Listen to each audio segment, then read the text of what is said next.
Well, good Wednesday evening, everyone. It's 9 p.m., a little bit later than what we're normally used to, but that's okay. We have a great episode coming up here on the Carolinas Weather Group.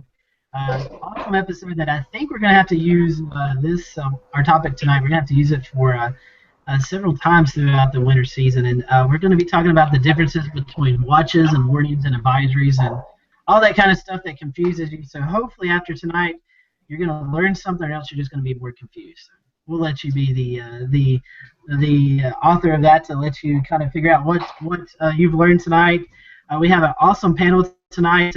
Two newbies to our program, and honestly, the one guy we kind of copied off of his program. So I'll introduce Nate Johnson first from WRAL. He is a meteorologist in Raleigh, North Carolina. Our first guest from Raleigh, also a panelist on Weather Brains, which we totally got this idea off of. So Nate, thanks for coming on tonight, and welcome to the show. It's good to be here. Long-time listener, first-time participant. Awesome. Well, we're glad to have you on, and you are the man with social media and social science, especially with topics like this. So we're looking forward to your insight. We also have meteorologist Laura Mock on from WHSV in Harrisonburg, Virginia. And Laura is actually an expert on this, as she did a kind of like a presentation out at the weather conference a couple of weeks ago that Ricky attended out in Salt Lake City. So Laura, thanks for coming on tonight. Welcome to the show. Thank you for having me. I wouldn't say I'm an expert. I just did a little research. Well, you're an expert to the people who are watching tonight. Yeah, but it's definitely something I'm interested in, and I like talking about it. So I'm glad to be here. Awesome, and we are glad to have you on. And I think you're going to be coming on a program later on in the year. So we're excited to have that. And I guess, I don't know, we'll call him a guest / regular panelist, Mr. Chris Michaels from WCYB and Tri-Cities area in Tennessee. Chris, good evening, my friend. Good evening. I'm glad to be here, especially with an old teacher of mine, Nate Johnson. So I'm not an expert, but at least I've learned from some of the best. Yes, you calling me old? No. I'm saying you're an old teacher, like a former teacher. Them's fighting words, son. Here comes the grumpy cat. We're hoping to hear a couple of stories tonight about Chris in class. You can tell us a few of those. So I'm Scotty Powell, work here in Western North Carolina for Burke Weather. We also cover Catawba and McDowell and Caldwell counties. You guys, if you're regular, you have seen us before, and I'm going to toss it over to the other panelists on the show and kind of let them introduce themselves. So I'll start with Joey, just to my east in Catawba County.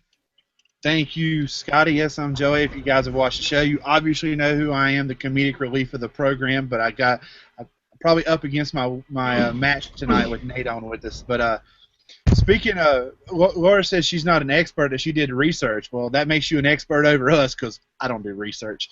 Anyway, like I said earlier, I call this thing on the fly. But anyway, that's me. You guys know me, know how to reach me, know where I am. I will actually shoot over to somebody you guys haven't seen in forever, and he can explain his absence. Russell from way down eastern part of North Carolina. Russell, tell everybody where you've been. Hey everybody, if you don't know me, I'm Russell with Severe Weather East North Carolina. The NWS in Newport calls me Swink. So I've been out for several weeks because of my job, and it doesn't allow me to do this time frame to do the show, but glad to be back and ready to rock and roll. All right. And since I guess I'm the only one left, I'll just jump in and introduce myself too, Scotty. Ricky Matthews at UNC Charlotte, where it's still a balmy 65 degrees at 9 o'clock at night, and I'm loving it. So, Chris, keep your cool. Don't bring it down here. You can have it, buddy. I'll keep it. Ricky, didn't you guys get up to like 76, 77 today? It was warm. To tell you the truth, I don't know the exact number because I was in class and I went straight to a school presentation and didn't even get a chance to look at anything. But it was warm outside. In the 5 minutes between classes, I managed to get out and enjoy it. Yeah, the last time I seen it was 76, so I didn't know if it warmed up anymore. But, I mean, 76 for November the 12th, that's kind of unseasonable there in Charlotte. I mean, I know we see some days in the 70s. Yeah, 77 was our high temperature on campus today. Yeah, so a really warm and balmy day today. So We will definitely be wishing we had the 70s back after the cold front moves through here in the Carolinas. So, Ricky, with that, I'm going to kind of toss it over to you and how we do the show for those who are first time watching us. Ricky's going to conduct the interview, and throughout the interview, we will kind of insert some questions and comments. And we also have a question and answer session here if you are watching the show. So feel free to shoot us a question, and we'll ask the experts. You can also tweet those in as well as Facebook. So Joey usually monitors that as he's monitoring the conversation as well, and we'll definitely get those questions answered. I do, but I found out that Ricky is so much faster than me that he usually just tweets away during the show. So. Sorry. And with that, I'm going to hand it to Mr. Ricky, and Ricky, go ahead, man. All right. Thank you, Scotty, and thank you, Laura and Nate, for joining us tonight. An interesting topic, I think, that both of you have a deep interest in. Obviously, Laura with your research and Nate with your PhD studies and everything about communication. You both have an interest in, how people perceive warnings, and I think it's still a ton of confusion as we've learned over the years, just in how people understand the difference. So let's start off, before we even go into any type of products or anything, to set the baseline with advisories, watches, and warnings. And Nate, I'll let you handle that because you were at NWA just like I was, and we talked a little bit about upgrading to an advisory instead of downgrading. So I'll let you explain the difference first. We talked a lot about that at NWA. It seems like that's about the only thing we talked about. So if you're looking at the three, watches sort of come first, and then you branch off from a watch, and you can either go to a warning or to an advisory. So either of those could be considered an upgrade. If you're thinking of winter weather, you would think of it as an upgrade in terms of certainty that an event might take place, but really the only thing that's changing from the time you would issue a watch to the time you issue a warning won't necessarily be your forecast of the event. It's going to be how confident you are that it's going to happen. Now, relative to each other, a warning is more important or a higher level than an advisory. And the way I think about it is, I'm warning you of something that could kill you, but I'm just advising you about something that will be inconvenient or could cause you some trouble. And if you look at the full suite of products, which we know that most people don't do, but if you look at the full suite of products that the Weather Service could issue, they have winter storm warnings compared to, let's say, a freezing rain advisory. So a freezing rain advisory, probably not going to get you into too much trouble. It's one of those, hey, be advised the next couple of hours, a little bit of freezing rain is going to cause some slick roads, and whereas a winter storm warning might be the kind of thing where you're going to get stuck, stranded, be in serious trouble, that sort of thing. The other confusing piece of that is that the standards for what makes a watch, or rather a warning versus advisory, those vary from Weather Service office to Weather Service office, really from place to place as you go across the country, depending on how bad things are. So there's some things that are standard. Severe thunderstorm is always a severe thunderstorm, is always a severe thunderstorm no matter where you go. But what constitutes a winter storm warning versus an advisory, for example, or winter weather advisory, the difference is going to change depending on where you are. So what would generate a winter storm warning in Florida, for example, probably wouldn't result in anything, let's be honest, in Green Bay, because the folks in Green Bay, they deal with it more often. And Laura, you went to Oklahoma for school and then came here to my great state of Virginia, and you've kind of seen firsthand the difference in topography and difference in location and how people perceive things differently. Talk a little bit about how perhaps people in the mountains consider winter weather versus people in Oklahoma. Oh my gosh, it's completely different. Now, we haven't had a whole lot of winter weather here yet, so I haven't quite gotten to experience it, but just growing up in Oklahoma, if you hear tornado warning, most of the people know exactly what to do because that's just what we deal with. There's tons of severe weather out there. Now, coming here, I think we had one tornado warning in our entire area this summer, and I mean, honestly, I don't know how people responded, but I've gone out and I've talked to a couple people, and you don't get the same kind of reaction as you do in Oklahoma as here.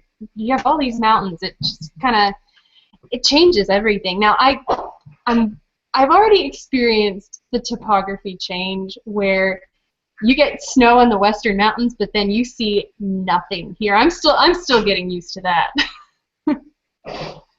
My friends up at University of Virginia will more than likely yell at me later this year when we get one of those elevation events and they either get nothing or there's a grumpy cat. Like, yeah, that's my cat Artemis. She keeps trying to come up in front of the camera.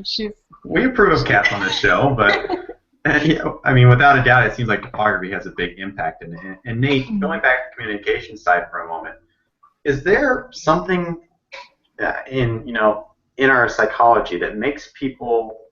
Well, why do people, you think, not take things seriously?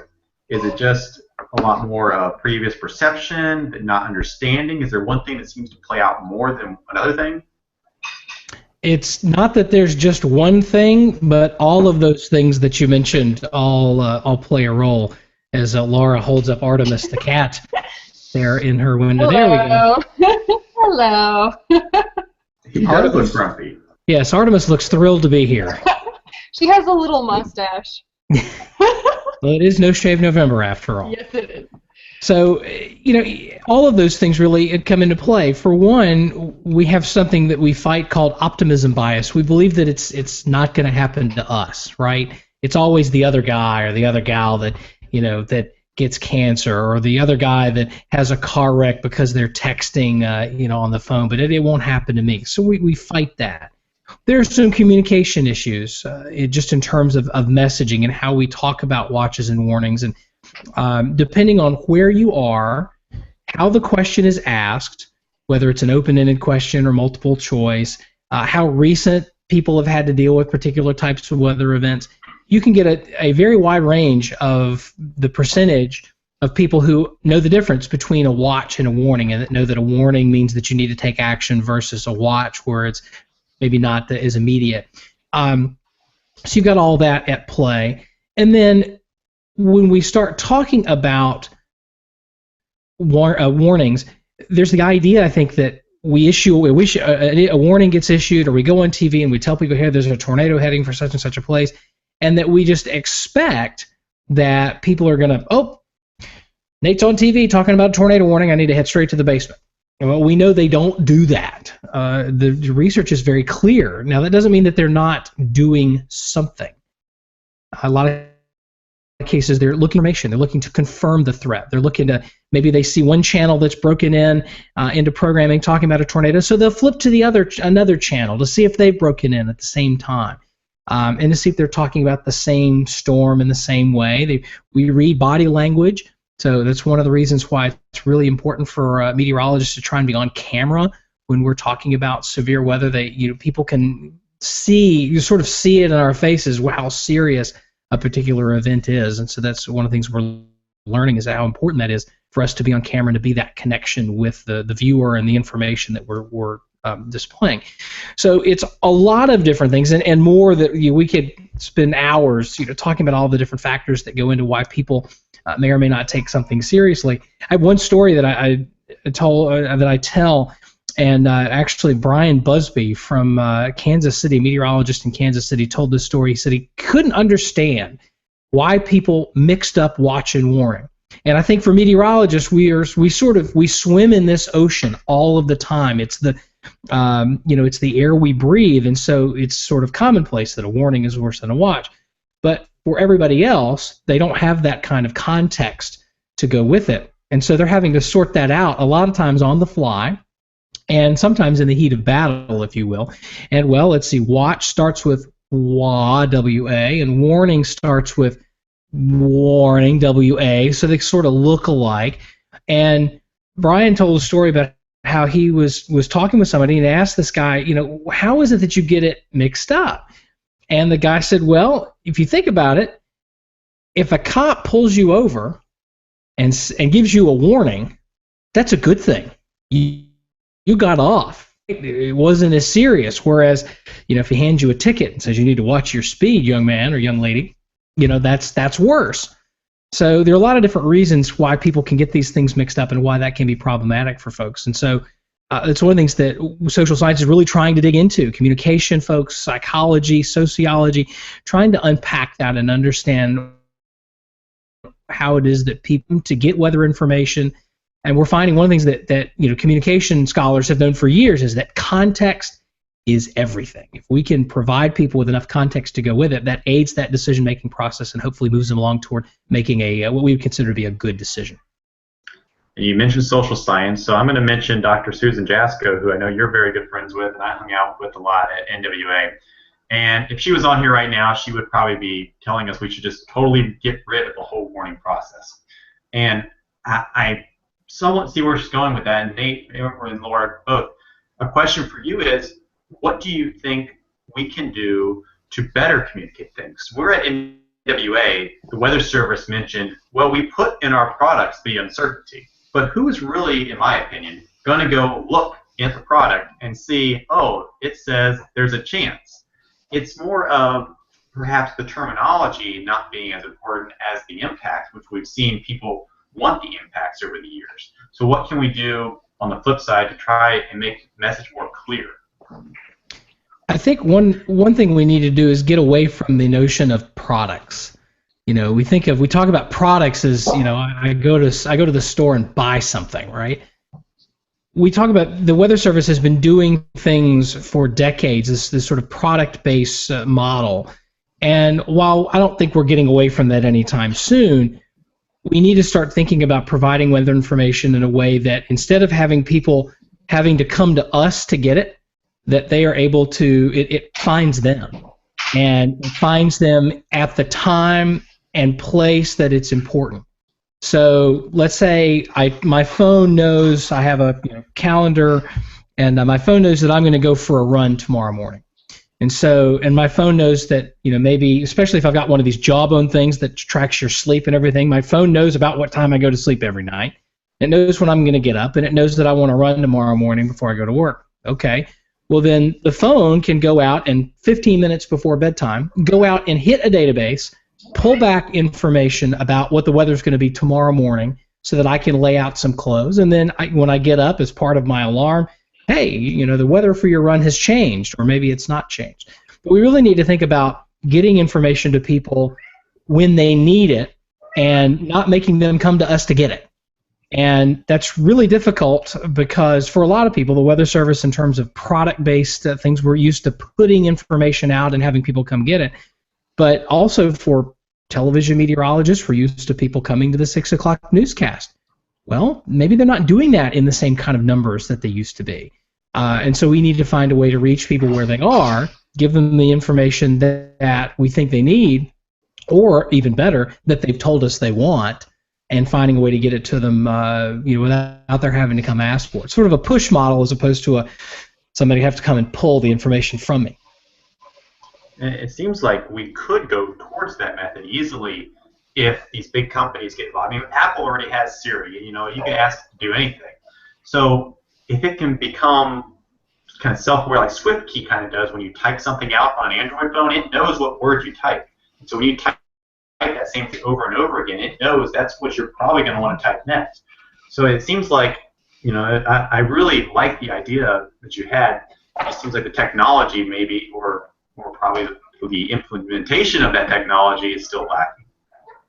It's getting there, and we feel the Weather Service a lot of credit. One of the things that they've been moving toward in the last 15 years is putting all of the forecast information into the National Digital Forecast Database, the NDFD. And when we put all of what they're doing is they're taking all the forecast information and they're putting it in hour by hour detail in some cases, putting all that information in a grid that you can then pull for information. And so the information is there. So now it's a matter of finding some sort of a personal assistant app or something that will go in and pull that information out and provide information to people when they need it without their having to ask for it. We're starting to also see that in the realm of severe weather with the Facets program, where we're looking at taking a threat, let's say a tornadic thunderstorm, and gridding out the chance of a tornado passing by a particular point within a given period of time, say an hour. And then I can go into my phone and say, I really, I'm pretty tornado hardy. If I'm at home, then I don't really want to know unless the probability gets to 70%. But if I'm, let's say, at Carter Finley Stadium watching a football game, I want to know when that probability is maybe 5% because it'll take me a lot longer to get out of the stadium and to get away. So that's something that that we're heading in that direction where all of this data is available, and it's just up to app developers and vendors and that sort of thing to try and come up with ways to pull that data out of the database in creative ways so that people will be willing to pay for it. I've actually found my first kind of National Weather Service app that's not a weather service app. It's Nimbus Weather, and it actually pulls just the data from the Weather Service. It doesn't use model data. It uses the Weather Service's gridded data to display information on your weather app. So that's kind of a neat thing I found a few days ago. It's an app recommendation to throw out there. Laura, we talked a little bit about how people can get confused. Now people don't seem to understand the terminology, and you've done research on that. So we're going to throw it to you and let you kind of describe what your research was and some of the results about that. Yeah, well, one of the biggest things is we're putting out so many different types of products, really. We have all these maps and graphs and all these things for people to interpret, right? And I wanted to really see which type and which display really works better. This was a senior research project when I was in my final year of college at the University of Oklahoma. So it was kind of a short time span, but we kind of took Oklahoma City broadcast graphics and put them up against the Weather Service graphics. One of the biggest things that we wanted to test was the colors used. A few of the stations were using blues and greens for their watches, and whereas the Weather Service, they're all warm colors. They're all kind of that, warning color, the pinks, the reds, the oranges, the yellows. So we asked people a series of questions. It was kind of a long survey. We probably could have made it shorter, but we asked them a lot of questions, and we got a lot of good data from it. We actually found that people weren't preparing as often when the cooler colors were used. So if there was a green on the map, we actually found that when we asked people, would you prepare for a severe weather event, we didn't have as many people saying yes with the greens and the blues as we did with, say, the yellows or the oranges. That was probably the most significant thing. Even radar images, different intensities in the colors, that played a role. If you had more red in the radar, same kind of radar images, or same situation, but just the intensity is a little more, that they paid attention more. Some people actually said in the open response questions, I'm going to take action because there's red on the map, even though that's not my location. Because there's red on the map, I'll pay attention. But if they were just in the yellow, say like in the convective outlooks, if they were just in a slight risk, they're like, yeah, it doesn't matter. But if they're in a slight risk with a high risk, they actually took it serious more. And one of the things I said in my presentation at NWA, it was why do we need so many different ways to say one thing? And that was really the point that I wanted to make, is we're just confusing people. I mean, and people associate these colors with certain things. There was one instance, not to say that they did a bad job, but the Weather Service in Norman put out a graphic about the storm timing, and it was all in yellow. And so there were different shades of yellow on this map saying, 4 p.m., 6 p.m., 8 p.m. Somebody actually commented and said, oh, I guess the slight risk has increased. It's now in my area. When it's clearly talking about timing. So. Well, and that gets into color theory issues, and yeah. You start looking at how people perceive colors, and when the intensity or the opacity of a color goes up, people perceive that as it's getting more serious. Mm-hmm. The opposite is true. If you look at the National Hurricane Center's 5-day forecast cone of uncertainty, for the first 3 days it's solid white, and then for the days 4 and 5 it's a hatched area that kind of looks sort of gray. And it's amazing what happens when what you learn when you ask people what things mean. You know, we expect them to interpret it the way we sort of encode it, and invariably they don't. And that's one of the reasons that that Laura's research is really interesting, and why we need to do more of it. Trying to figure out how people are interpreting the things that we're putting out. That may be helpful for us in making better products down the road. Speaking of opacity, we actually, 2 of our graphics packages, one of them was a more solid, vibrant color, and the other one, we were using almost the same exact colors. It just wasn't as bright, or maybe it was somewhat transparent. And that's exactly right. They actually took the more vibrant colors, and they were taken more seriously.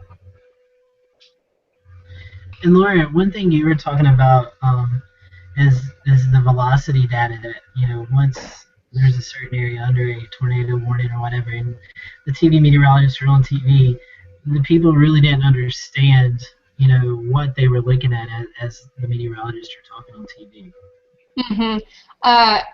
I fully support a meteorologist taking a look at that velocity data. I'm not saying you can't look at it. I'm just saying that when you show it on air, you're just confusing people. When we tested this, you know, some of the instances, yeah, they weren't necessarily a tornado. Most of them, it was pretty obvious where it was, because a lot of them did have tornadoes on it. So there were these bright reds and bright greens right next to each other. But the vast majority of people openly stated, I have no idea what's going on. And a lot of people fessed up to saying, I just clicked whatever answer was first so I could get through this section because I have no idea. There were instances where, say, shades of gray or white showed up on the maps. People actually thought the white was snow, even though it said velocity data. Again, these colors are so ingrained in our minds. And you know, one of the things that goes back to that again is the notion of context. And you know, one of the things that Laura and Megan's study did was that they basically presented these graphics without the context, without the benefit of the meteorologist there explaining them. Now, that doesn't necessarily mean that with the meteorologist's explanation it gets any better. But I think it does raise some issues, some important issues, and certainly if you're a meteorologist, especially an on-air Met or somebody trying to explain these graphics to non-experts, those are things you need to keep in mind, that without some guidance, this is how people are inclined to interpret this information. And so if you're going to provide guidance, whether it's standing in front of a chroma key or using a telestrator and drawing on the graphics, or including a legend or something like that, in that case, those are the things that you need to be able to address when you're providing that additional guidance to help people understand and wrap their heads around it. And one of the things that the communication literature tells us is that if you know about myths head on, you know, up front, like you know that people expect tornadoes to have a lot of lightning and a lot of thunder and all this other stuff, and you have, like we have here in the Carolinas as we get into our sort of second severe season in the next couple of months, you have tornadoes. We've had tornadoes here without lightning or thunder at all. And so you just go straight ahead and say, hey, look, this is a tornado. You're not going to hear lightning. You're not going to see lightning. You're not going to hear thunder. You just be aware of that and know that that's not what's happening today. We're just having a tornado without it, and you need to take shelter anyway. So if you're hitting these misconceptions, myths, misunderstandings head on, you have a chance to guide people toward the correct understanding. Yeah, and Chris, I was kind of want to toss it to you because you just went through this back in July, you know, with the severe weather outbreak in the Tri-Cities. How did you go about that on TV with you and your team there at WCYB? Well, I mean, we knew that we had to get all facets of our team, from production to news to weather, in the game. But really, the on-air presence was so strong that we had our chief on the green screen, showing the radar, showing our visuals. We had one time where the Skycam right outside our station, you could start to see some rotation in the clouds, and that just blew up on social media, on air. Once people started seeing that, the ratings spiked. But we had our top anchors. This was a Sunday, so instead of having just our weekend crew, we had our most seen faces on TV. So we had people out in the field. We had Skype calls coming in from some of our anchors that were just driving around. But then we had David Boyd, who's our weekend evening meteorologist, and just a phenomenal radar kind of guy. He was driving radar, and we had that visible as well. And Nate was saying it's so important to have those faces and also have that body language in there, that sense of urgency, because at that point, these were the first tornadoes we were seeing in the area since March of 2012, and there's a fear in people's minds from April 27th of 2011. So anytime you even mention that T word, tornado, it starts to freak people out. So when we had your trusted sources on the air in different positions, different places, different clothing, it really started to press to people that this was important, that the warnings, you should be heeding the warnings. And I did not get on air at that point. I was in the back doing social media work. So then we really started to see how important our social media coverage was. Our news director came into my back office and snapped a picture of me doing social media work. That blew up on Facebook and Twitter. So really, when it comes to when things really get bad, you have to make sure that you've got all kinds of things going on and making sure that things are visible. You can't just have these warning text products out there. You've really got to show evidence of what's going on. Which goes into the part of where you hear the public fussing because their particular area is not being affected, but they're interrupting football or soap opera, stuff like that. Right, and we had seen that. There was a handful of comments that once the storm system, or once one of the supercells had gotten out of one county and it was impacting another, we had some people writing in saying, okay, it's over, you guys can get off the air now. But, you know, that's just, I guess, to be expected. But keep going, I guess. Yeah, it's just, it's interesting. I want to get your take because you were I'm not sure how it was in Raleigh that day, but I know you were the ones around here that really got hit with that severe weather back in July. So, a very interesting take there. Russell, I think you had a question as well. Yeah, I have a question. This can go to anybody on the panel. We have seen, especially here in North Carolina, we have seen several potential threats, or we're waiting for that start of the storm to develop. This will be mainly during severe weather season. You have watches issued, but there's no warnings to follow. Then you have some storm system will issue, the weather center will issue warnings, but without the watches. So is there a way that the public can understand why that's so, and if there's a way we can, I guess, re-advertise what the actual situation is going on? I'll jump in. I think we tend to think the public cares about certain things as much as we do. So the Storm Prediction Center issues a watch based on a certain probability of a certain class of events. And in general, watches precede warnings. But it's not unusual for a day or two during the summertime for us to have a popcorn severe thunderstorm warning here and there. But the threat overall didn't warrant having putting a watch box out. Can we explain that to people? Sure. Will they understand it? I think so. Do they care? No. Not to say that they don't care that they want to watch. They don't care for our reasons. I think in a perfect world, every severe weather event would be preceded by a watch and then by a warning of some amount of time. But at the same time, if we did that, we probably have a lot of watches, that bust. And we actually talked about this during my class this past week about looking at probability of detection and false alarm ratio as being a particular curve. It's kind of like supply and demand, and you'll find yourself essentially the bottom line is you're trading off FAR for POD. So the higher your probability of detection you want, the higher of a false alarm ratio you're going to have to be willing to put up with in order to get it. And that's the case until you change something about the process.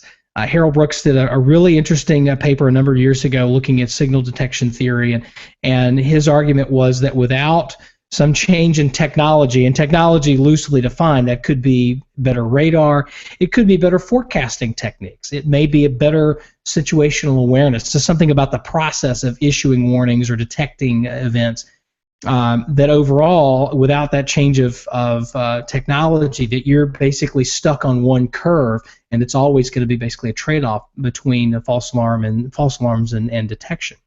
Same thing goes with watches. I mean, that was done within the warning context, but same thing with watches. If we wanted to have a watch out before every event, well, we're going to have a lot more false alarm watches in addition to the false alarm warnings that we have. And so that's a communication challenge for us to be able to highlight the days where, hey, look, the chance of something happening is really, really small, but it's not zero. And it may pop up without the benefit of a watch coming, and trying just to prepare people for that as best we can. I'm not sure that we have the best answer for that right now.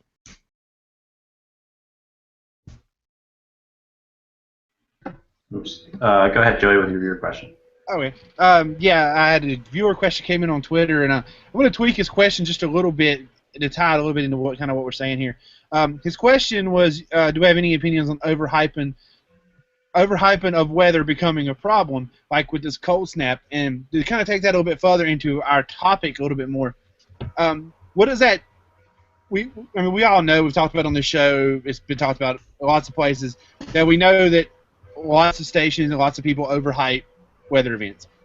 How does that affect when there is a real warning? I mean, does all the overhype about this cold snap, and then we actually, let's say we have a winter storm warning next week, people say, well, they talked all about the weather last week and nothing really happened, and now there's a warning.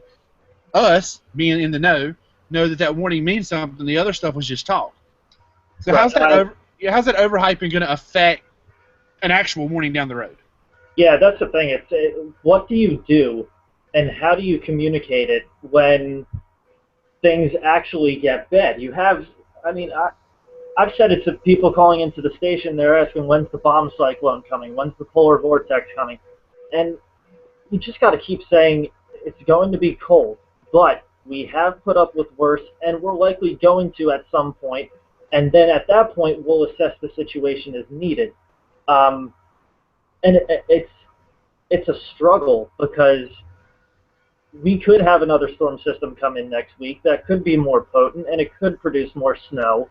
But this time around, we're just looking at a prolonged cold spell, one that, when I was doing the research, we kind of dealt with last November, where we got cold. It's just, I don't know. I wish I had an answer as to what you could do, but your range of options is getting smaller and smaller.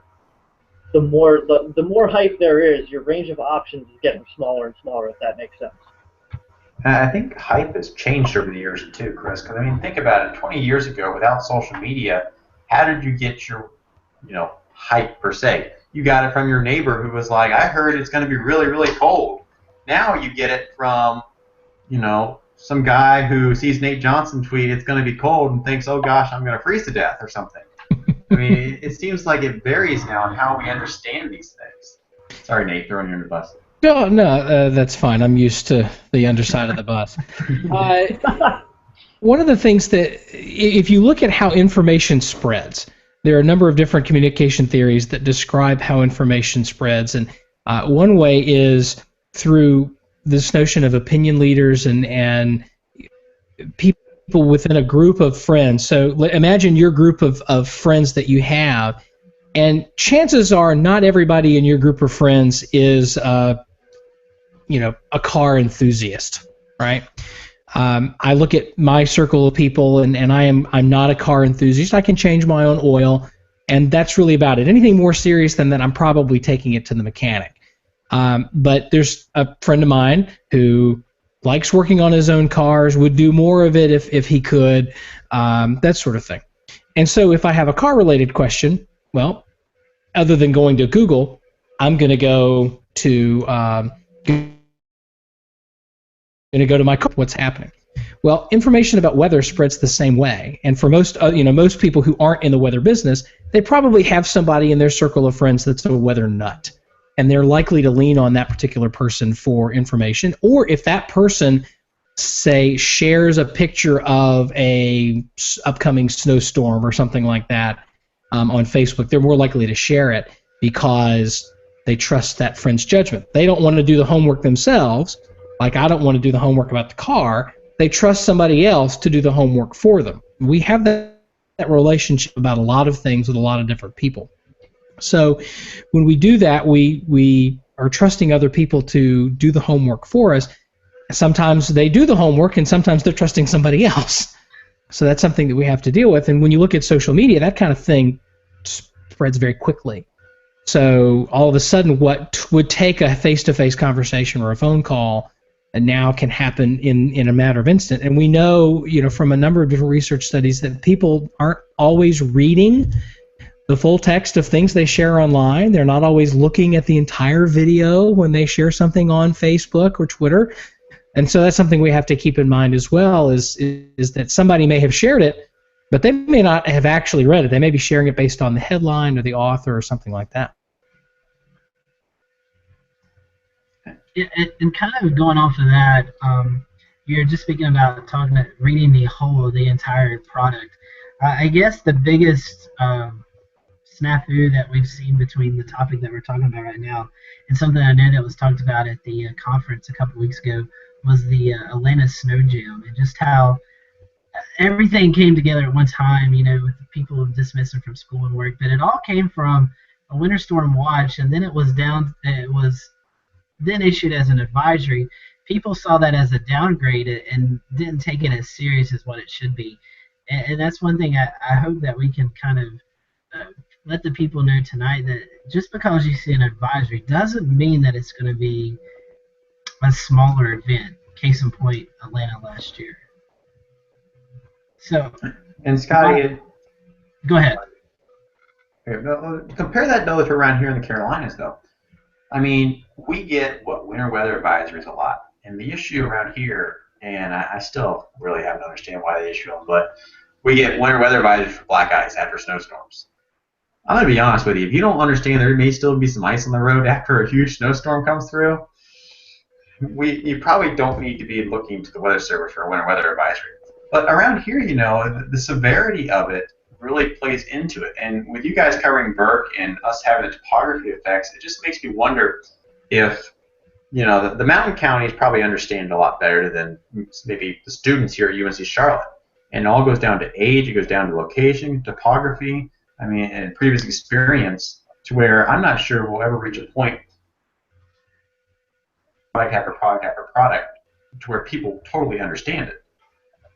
Well, you look at the Weather Service and their mandate and the way they execute their mission is based on the notion of products. And if a certain weather event meets a certain set of criteria or is forecast to meet a certain set of criteria, then they're beholden to issue a product to address it.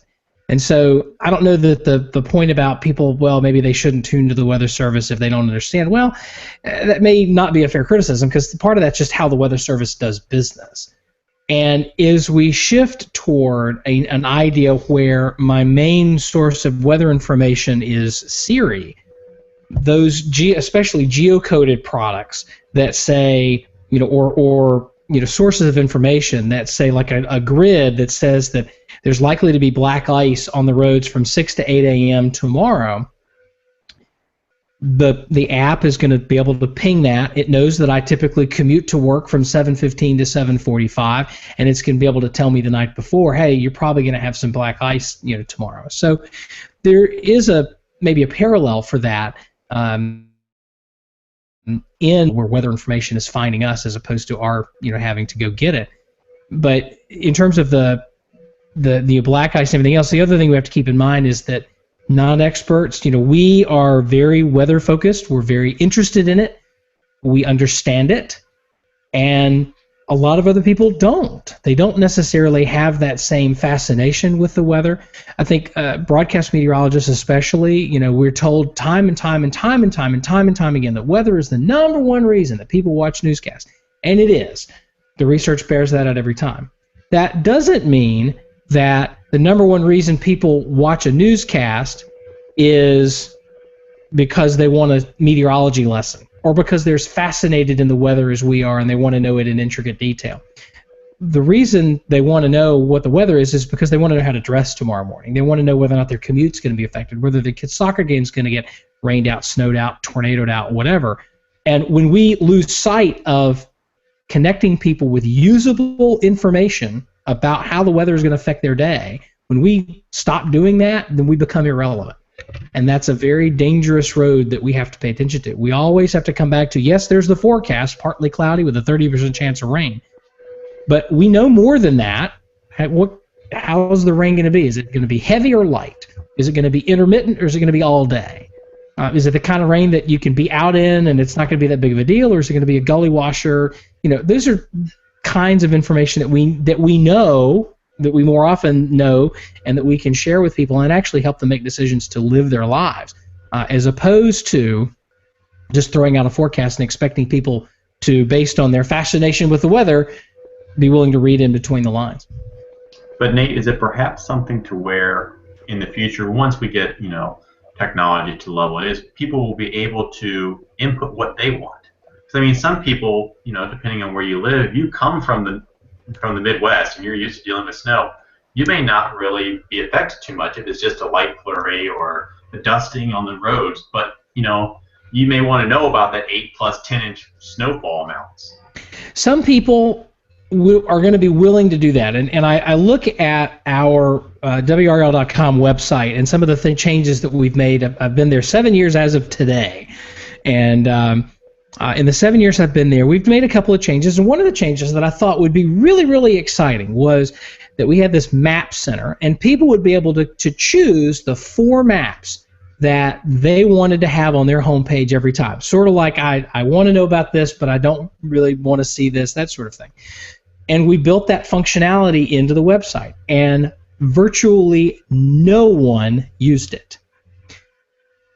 Maybe because the default choices we made were just that good, but my guess is that for the most part, the default choices were good enough. And they know that if it's going to be big, if it's going to be impactful, we're going to come out and reach out either with a breaking news alert or a text alert or something like that to tell them that the weather is going to be, big. So you look at that same model for the general public. There are people that are willing to go into that. Your opinion leaders, your folks that are really interested in something. The vast majority, everybody else, they just want to know how it's going to affect them.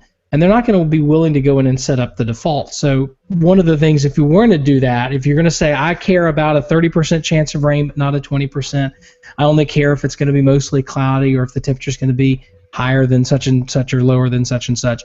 There are some people that are going to want to do that. Most everybody else, you provide them with a good set of defaults, and they're probably just going to leave well enough alone. Think of how many apps you have on your phone. How many of them do you spend the time to really go in and dial in and tweak versus the ones that you just use from time to time? It's the same kind of a model. Chris, you had something to add? Oh, sorry. Nate pretty much touched on what I was going to say. Essentially what I was going to say is that we're talking about the differences between watches and warnings and advisories and everything, but we all know that it's not, weather's not a defined thing. So what we need to talk about is not so much what the watch and warning is criteria-wise, but how it's going to affect someone, which Nate essentially just touched upon right there. So. And you have to be careful. You don't want to be preachy. You want to give advice, but you don't want to, with only rare exceptions, you want to be, telling people what to do, but you want to give suggestions, and you may want to think about doing this, or you may, consider doing that kind of thing. And there are ways that, we've communicated about that for decades. It's just a matter of communicating that information from taking the forecast and the scientific information that goes into creating that forecast, and, with Laura and the graphics work that she's done, looking at how we communicate that and translating all of that, not dumbing it down. This is not about dumbing things down. It's about translating into categories that people appreciate and that they can relate to. Just because I'm a non-expert at weather, it doesn't mean that I'm stupid. It just means I'm a non-expert at weather, but that may mean I'm an expert at something else. And if you've ever worked at a university in a department that serves a lot of other departments, let's say doing computer tech support, you learn very quickly that your interest in computers and whatnot isn't shared by most of the PhDs that you work with. They are experts, clearly really smart people at other things, but some of them put a computer in front of them and all of a sudden they're clearly not experts at it. Doesn't mean they're not smart, just means that's not their expertise. And I've seen that just in my senior seminar classes. We have geology majors, geography or science majors, and meteorology majors all combined in one. And we each did presentations on a winter topic or an ice-related topic. And, the geologist would pick something like the iceberg or something like that, and the meteorologist, of course, would pick snow or some type of winter weather event. And trying to relate the science and teach the science to people who probably never heard about skew-cheese before and probably never heard about synoptic scale troughs coming down and bringing in colder air is a challenge from time to time. I really understood how the public can perceive, the things we say a lot differently than how we perceive it through that. Mm-hmm. It goes back to knowing your audience. You have to know your audience in order to be able to communicate most effectively with them. Yeah. Scott, you had a question as we start to wrap everything up?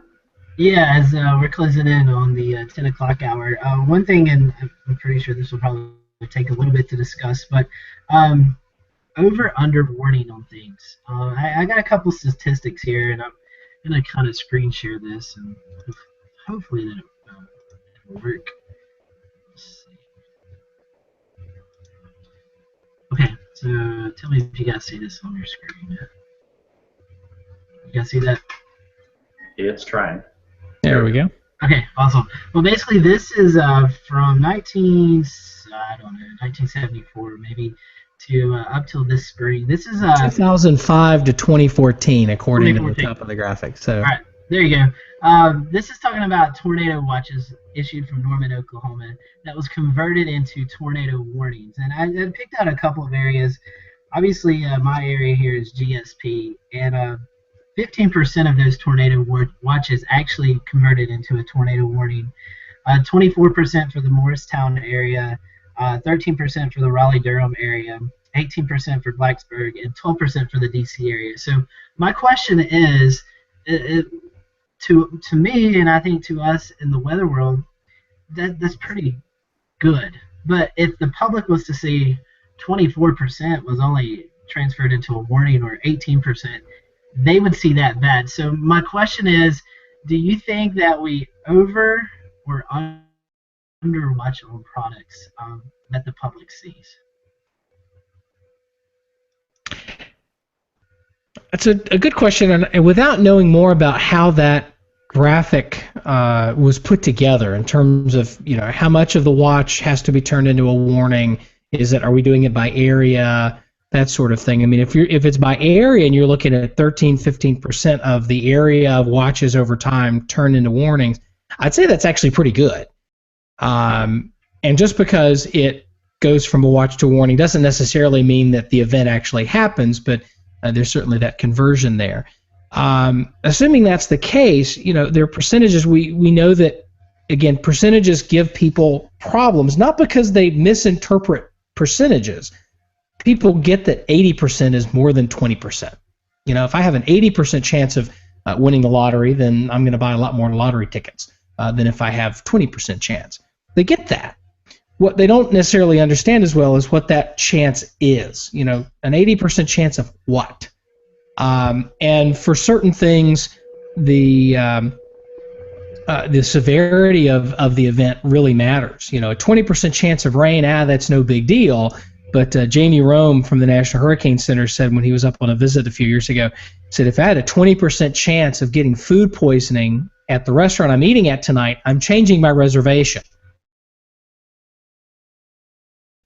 What those percentages mean and put them into context. Again, that context word, it's really important.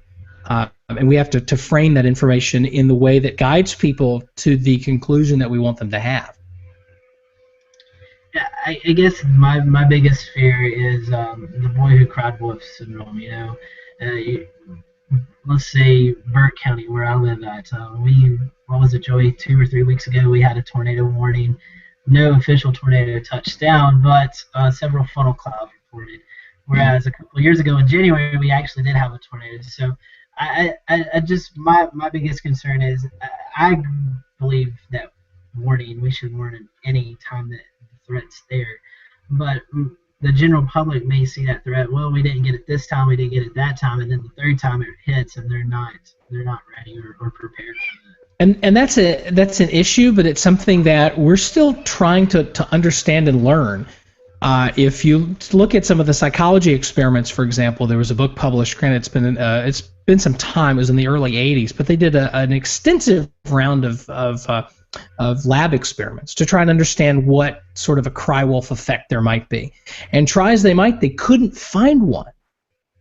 On the other end of that spectrum, there's been some research done by a couple of economists in Texas where they've looked at false alarm ratios and death rates for tornadoes on a county warning area or weather service office by office basis, and they were able to tease out a correlation and a correlation between higher false alarm ratios and higher death rates for tornadic events in that particular county warning area. And they explained it by saying that this is evidence of a false alarm effect or cry wolf effect.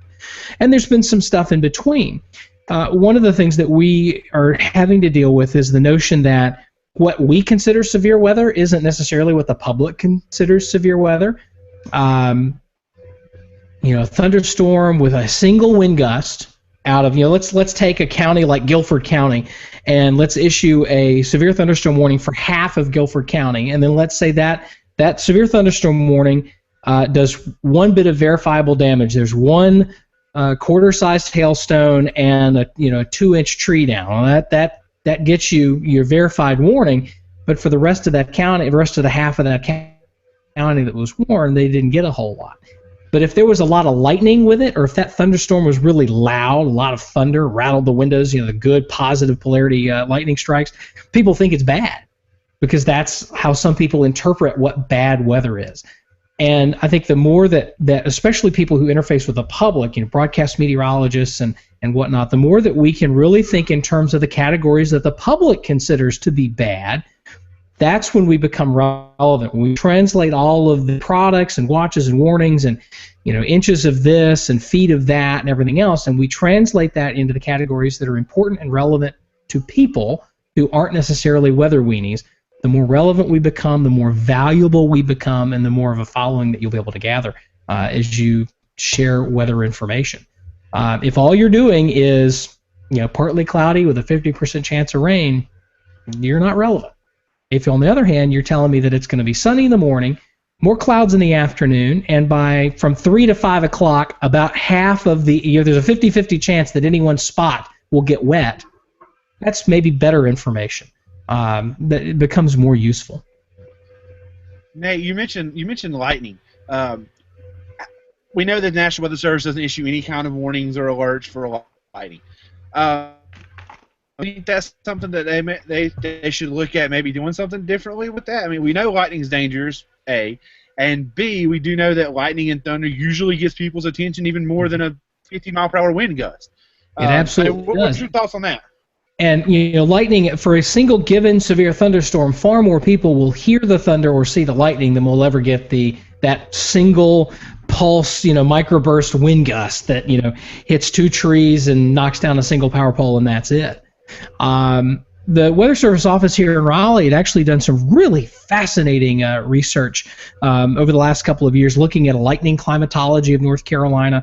And one of the things they were trying to get a handle on was how many kinds of thunderstorms produce a lot of lightning, looking at flash rates over a certain threshold, and whether or not they might be able to, within the framework of the Weather Service, issue maybe a significant weather advisory to say, hey, this is a non-severe thunderstorm, but it's cranking out a lot of lightning. And invariably, we get 1 or 2 of those storms a year here in Raleigh or in our area, and it won't be severe, 30-mile-per-hour winds, not a whole lot of hail, but we'll get, have flash rates and, a couple thousand flashes an hour as it heads into town, and our switchboard lights up because people correlate all of that lightning and all that thunder and maybe getting the power knocked out with the storm being bad.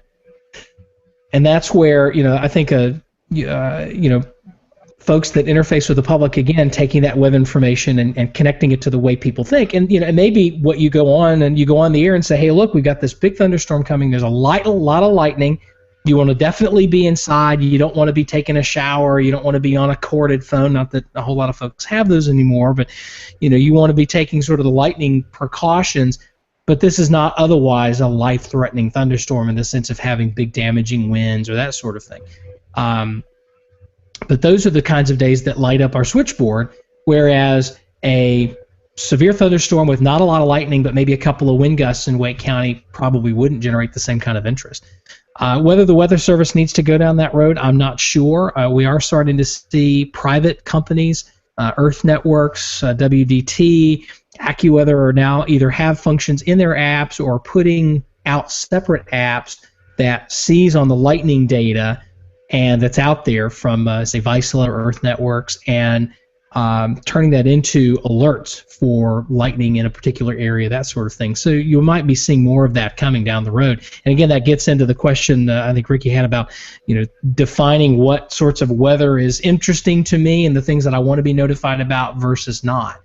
We have that kind of tuning capability with Facebook. Not everybody uses it, but some do, and for those that do, it's really a useful feature.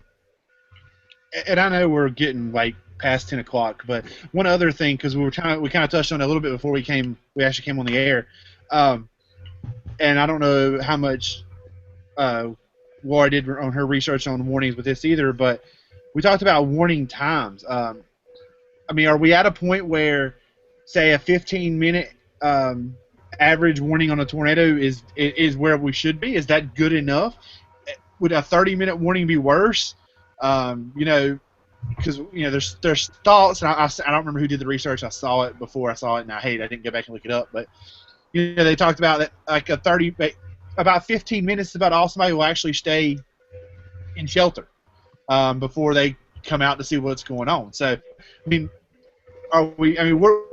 do we need to focus? We need to focus our attention. Is it focus on getting a warning out sooner, or do we just need to be focused on being more accurate with our warning? Yeah, Go ahead. I was just going to say, because we had talked about with the whole winter storm warning now, not saying anything bad on the Weather Service in Morristown, but our most recent winter storm warning was issued 30 hours before the forecasted impact time. And that just, to me, was shocking, and it was a bit of a struggle of, okay, when do you communicate that? Because you always want to be first towards getting that information out, but at what point does that warning just become irrelevant? Because we had 0 phone calls into the station about this winter storm coming in. And part of that, I think, is because the warning was put out so early in the grand scheme of things. Usually when you're talking about more mesoscale phenomena like a tornado, that warning period will be 15 minutes to 45 minutes. But for this most recent winter storm, I was shocked at seeing a warning 30 hours in advance. What I was going to say is that gets kind of tricky with tornado warnings, because if you have a tornado on the ground and it's being shown, say, on TV and there's verification, I think people are okay with a warning lasting a really long time. What's difficult is when you have this storm that just kind of sits there and rotates but doesn't drop anything, and it still keeps rotating 30 minutes later, and you have one warning drop and then another warning put on, and then it just keeps going for an hour and a half. I think that's when people probably get frustrated with it. Well, and getting back to lead times for a second, Stephanie Hoekstra did some really interesting research where they did a study, and granted, these are folks that were visiting the National Weather Center in Norman, Oklahoma on tours, so they're at least probably more weather interested than most. But one of the questions they asked was, how long what's your ideal tornado warning length? And the average was something like 34 minutes. The Weather Service is pushing with the warn on forecast. The notion is to push that out to something like an hour, and an hour of lead time for a tornado warning. Other folks, Chuck Doswell being a notable person, says, hey, maybe we don't need to push the lead time so much. Maybe we need to think more about improving false alarm ratio and probability of detection, and finding ways to shift that curve up so that we're able to reduce the number of false alarms, increase the the probability of detection, and improve both of those metrics at the same time, which we discussed is a tricky thing. So there's some really interesting stuff happening there. A couple other things that I want to point out. Lead time, average lead time is just that, it's an average. So let's say you issue a tornado warning for 30 minutes and the average lead time in that warning was 15 minutes for all the places that tornado hit. Well, chances are that means that somebody got 0 lead time and somebody else got half an hour. So nudging the average lead time forward a little bit probably gives more people on the front of that warning a little bit of a buffer to deal with it. I'm of the opinion, I think, that people aren't going to sit in shelter for an hour. They're not going to sit there for 2 hours waiting for a tornado that may or may not come. What they're probably going to do is they're going to get in the car and they're going to go somewhere. They're going to say, well, I'm in a mobile home. I need to, I've got 2 hours of lead time. I'm going to, get in the car and go somewhere. Those are the proactive folks. On the other end of the spectrum, people are just going to sit on their, sit in the couch and go, well, I got 2 hours, so, that's a half of a football game and then, an episode of Jeopardy before I need to worry about going anywhere. Because it only takes me, 2 minutes to walk down to the basement. Tornado parties instead of hurricane parties. Yeah, I don't want to go there.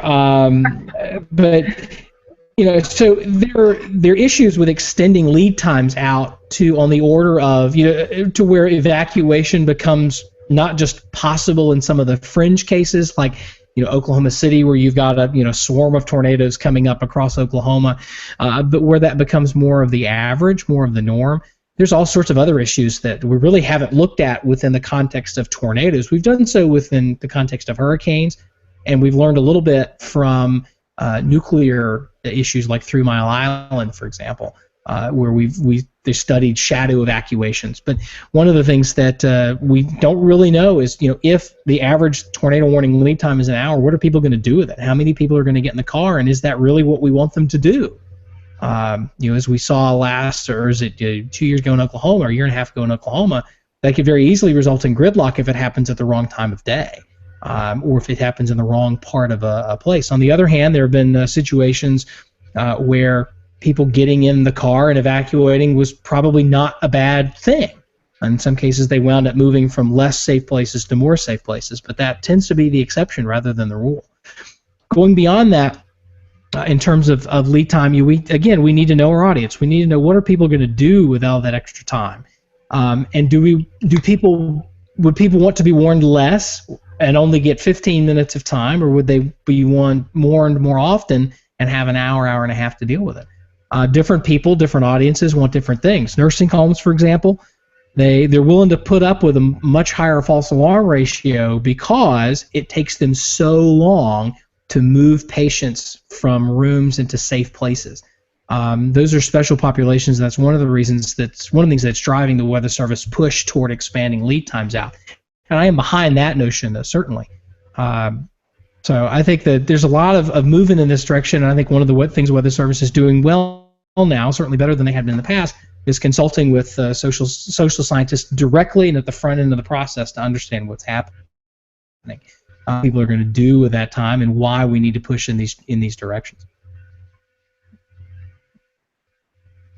One thing that we haven't really touched on much, we talked about tornadoes and severe thunderstorm warnings and the winter weather aspect, but Laura or Nate, do you guys have any comments on like flash flooding and how the public perceives that? Because that's more of a long term. You see flash flooding happen over an amount of time instead of like a tornado where you get 10-15 minutes. The first thing I have to say about flood warnings and watches is I'm currently taking a look at the color palette that we're using at my station. Everything associated with floods is just green. It's all just different shades of green, and that's just because I come at things from a color standpoint. But you have a flood watch, and then a flood warning, a aerial flood warning or advisory. It's just green, and that's what people are going to see. Is the flood flying? Is that what's happening here? Aerial, yeah. But that's all people are going to see on there is just green. Whether it's an advisory or a watch, I would guess it means the same thing in their mind. And I I actually was interning in Oklahoma City the day that we had the tornado gridlock in Oklahoma City, and I just remember the flash flooding happening and everybody was caught outside, and I couldn't believe what happened that day just because it seemed like everything went wrong all at once. But, you know, the timing of flood warnings, sometimes you have a long time and you know it's coming, and other times you don't. Like where I'm living now, I'm getting used to, there's certain spots in here that flood really fast, and you have to know exactly where those are, and the people that live there, they know it's going to happen. They know it's a possibility. Yeah, I agree with you. I think there are too many different kinds of flooding. There's flash flood, there's aerial flood advisory, there's the urban and small stream flood advisory, there's arroyo flood advisories. Not that anybody from North Carolina would know what that is, unless you visited out west. But there's a lot of different types, and at the end of the day, people just want to know: is it going to affect me? Is it going to flood my house? Is it going to prevent me from getting to daycare to pick up this afternoon? That kind of stuff.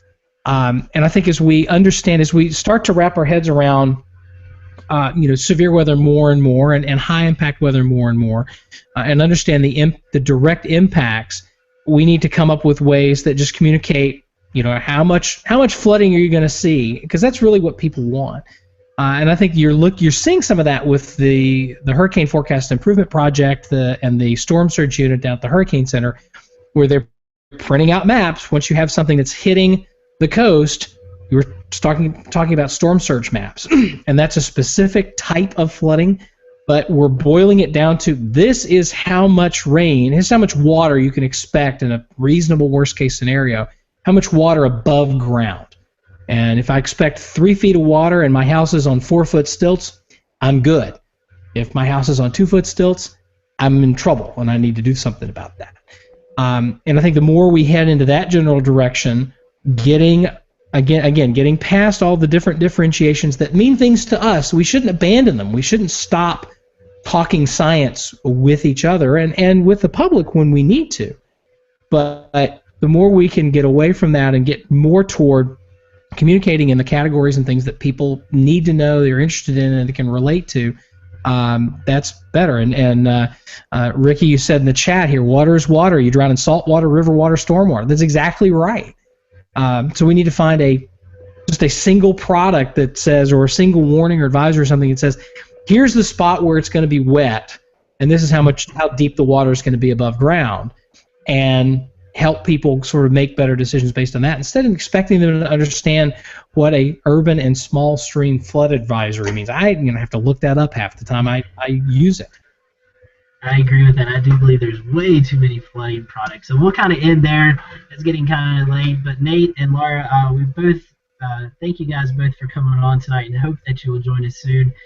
What we kind of do is we'll let you guys want you to plug your social media outlets, how people can get in touch with you from the viewers tonight. So I go first and kind of plug your social media into it. Sorry, there was a little glitch. I guess I'm first. Yes, you're first. All right. Best way to find me on social media is on Twitter at WHSV Laura Mock. That's probably the easiest and best way to get a hold of me. Awesome. And Nate? I am on social media. Twitter is my weapon of choice. I'm at NSJ, just 3 letters, November, Sierra, Juliet. You can also find me on Facebook. I'm WRAL Nate Johnson on Facebook, and Nate Johnson on Google+, and certainly love to connect with folks there and maybe continue the conversation if folks have more questions. Awesome. And go ahead. You have some little show that you do on Monday night. This is that little program that we know and love called Weather Brains. Yeah, we do Weather Brains. We've never seen it, by the way. Never seen it. Well, I can't believe it. No, it's a program we produce on Monday nights here in the Eastern Time Zone. It starts at 9:30 Central Time to 8:30. And that's Monday nights. We produce it live, so you can watch it as a Google Hangout, or you can just find the audio version on a podcast. You can go to iTunes and download it or subscribe to it that way. And you can go to weatherbrains.com and get all of our past episodes. We're now into like 400. I think the next one's 460 or something like that. So we've been doing it some time. I've been a part of the program for about the last couple of years or so, and it's a great way to talk weather. And we love to have folks check us out and let us know what you think. And we still have the host of Weather Brains coming on in December 11th. James Span's joining us. Yeah. Yeah, we have James coming on. Also have Marshall Shepard coming on the following week after that. So action-packed December. And I tuned into Weather Brains and muted the Carolina Panthers game Monday night. Well, that's probably a wise decision. Anyways, guys, Joey, please tell Nate your favorite episode of Weather Brains. we actually almost touched on a little bit of it there, talking about driving south and that one guy that you guys had on that was extremely defensive. I believe it was Weather Brains 404 was the episode. My favorite. Enjoyed it. Loved it. I've watched it a couple of times actually. Showed it to my friends. I had like a viewing party, the whole thing. But speaking of that podcast, Nate, you, Ricky, after this show, y'all should really get together. We've been trying to get our thing on the our stuff on the podcast, and I tried to read on it, and it looked like German to me.